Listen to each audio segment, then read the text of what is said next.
안녕하세요 여러분, 미니튜브의 김민입니다. 짜잔! 오늘 제 복장 보이시나요?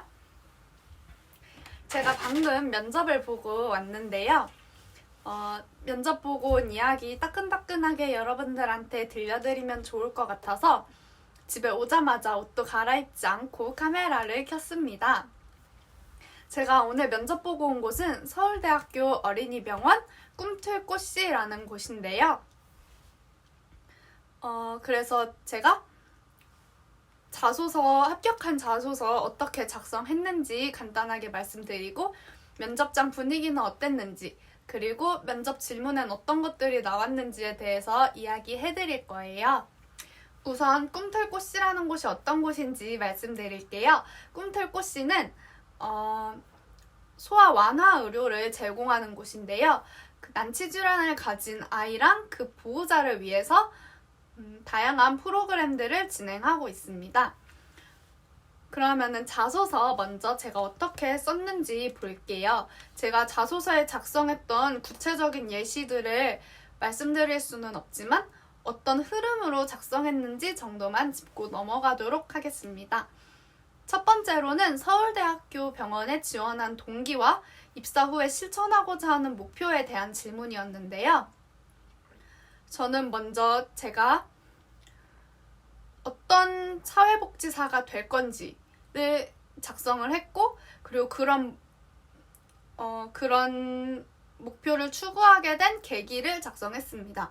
그리고 나서 제가 아이들과 했던 활동들을 언급하며, 그렇기 때문에 이 업무를 잘 할 수 있다, 이런 식으로 마무리 지었고요. 두 번째로는 이 분야랑 관련해서 쌓은 경험이나 경력에 대해서 말해달라는 질문이었는데요. 저는 대외 활동을 하면서 다양한 프로젝트들을 기획하고 실행했던 경험이 있습니다. 그래서 그 경험에 대해서 작성을 했고, 또 관련 자격증을 취득했기 때문에 더 전문성을 키울 수 있었다라고 자소서를 마무리했습니다. 세 번째로는 타인과 관계 속에서 스트레스를 어떻게 극복하는지에 대한 문항인데요. 우선 제가 스트레스를 관리하는 방법에 대해서 언급을 하고, 그 예시로 제가 동아리에서 겪었던 선후배 간의 갈등을 어떻게 극복했는지에 대해서 작성하였습니다. 네 번째로는 활동 중에 어려움을 직면했을 때 원인을 파악해서 극복했던 경험을 말해달라고 했는데요. 저는 교내에서 창업 실습을 했던 적이 있어요. 그래서 그때 처음에는 수익성이 나지 않아서 어려움이 있었는데 그 원인을 파악했고, 그 원인을 어떻게 고쳐서 좋은 수익을 냈고, 그래서 상까지 받을 수 있었다, 이런 식으로 작성을 했습니다. 다음으로는 면접에서 어떤 질문들을 받았고 또 면접장 분위기가 어땠는지 이야기해볼게요. 첫 번째 질문으로는 자기소개 해주세요 라는 질문이었는데, 이거는 이제 다들 너무 기본이라서 다들 준비를 해 가실 것 같아요. 저는 공감이라는 키워드를 가지고 저를 소개를 했는데, 제 생각에는 처음에 시작할 때 자기를 표현할 수 있는 한 단어나 문장을 준비해 가시는 게 좋을 것 같아요. 제가 이번 말고 다른 면접을 보았을 때 다른 지원자께서 자기를 사막 속에 핀 한 송이의 꽃이다, 이런 식으로 소개를 하셨는데, 그 부분에 대해서 다른 분들한테는 자기소개에 대해서 추가 질문을 안 하셨는데 그 분만 왜 자기를 그렇게 표현했는지 질문을 하시더라고요.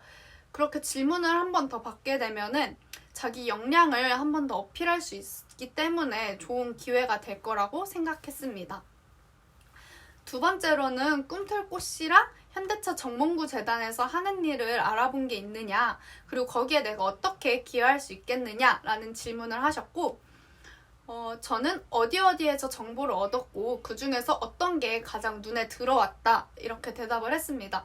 그리고 나서 저는 프로그램을 기획할 때 이런 기획을 해본 경험이 있어서 제가 가진 아이디어를 여기서도 일하면서 잘 펼칠 수 있을 것 같다, 이런 식으로 답변을 했고요.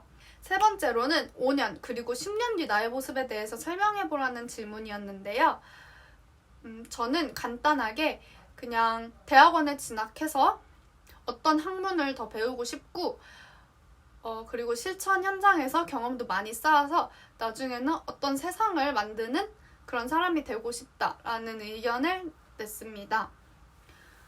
다른 분들 대답하시는 거 보니까 저는 과거에 어떤 일을 해왔기 때문에 앞으로도 비슷한 목표를 가진 활동들을 해나갈 거다 이렇게 말씀하셨는데 과거에 어떤 일을 해왔는지 말씀하시는 것도 좋지만 미래에 대해서 조금 더 구체적인 계획이 있었어야 되지 않나 싶은 생각도 저는 들었습니다. 근데 어떤 게 정답이라고 제가 말을 할 수는 없기 때문에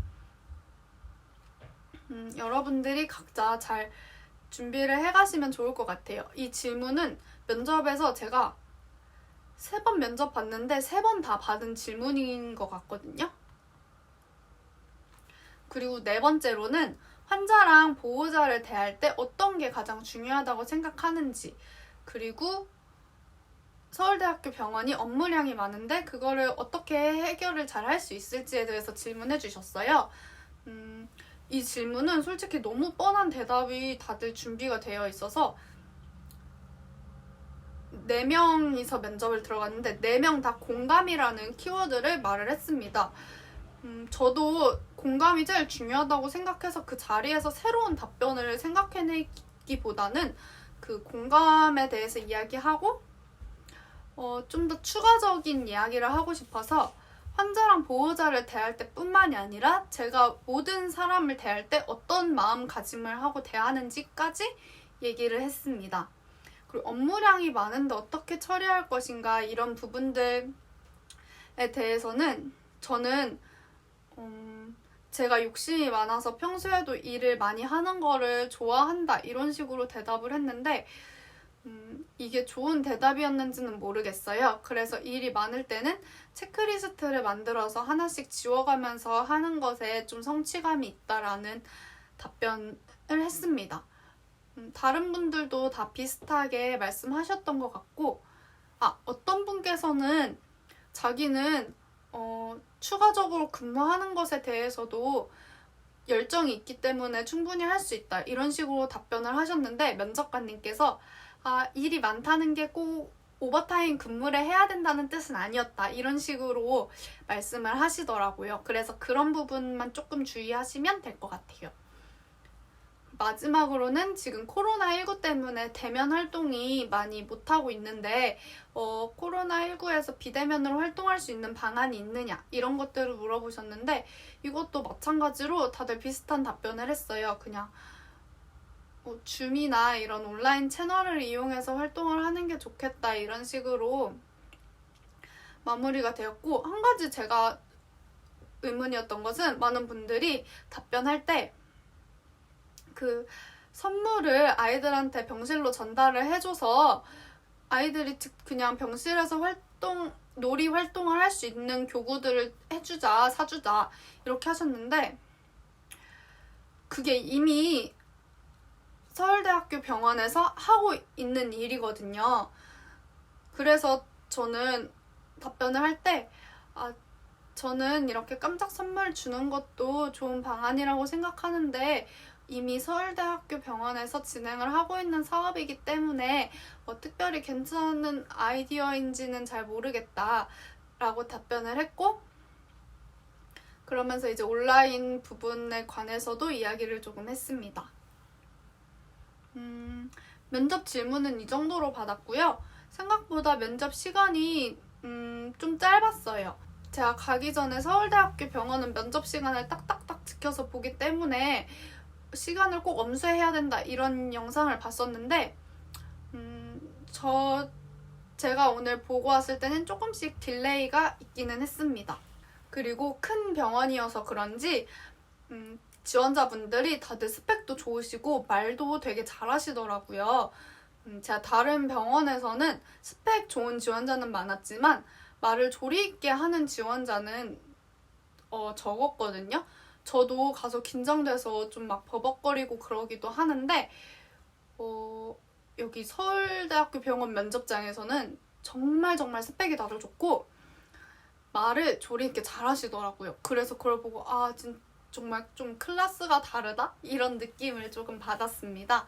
아직 결과는 나오지 않았지만 여러분들한테 이렇게 간단하게 면접본 이야기 해봤는데요. 저희 집에서 서울대학교 병원이 굉장히 멀어가지고 지금 좀 지쳐 있어서 말을 제대로 했는지 모르겠어요. 좀 더 궁금하신 부분들 댓글에 남겨주시면 답변해드릴 거고, 혹시 오늘 제가 말씀드렸던 게 조금 도움이 되셨다면은 댓글 달아주시거나 뭐 좋아요 눌러주시면 제가 다른 곳도 떨어졌지만 이제 면접 봤던 후기 영상 준비를 해보겠습니다. 다들 뭐라고 마무리해야 하죠? 이 영상 보시는 분들은 다들 취준생이실 텐데 다들 힘냅시다. 화이팅!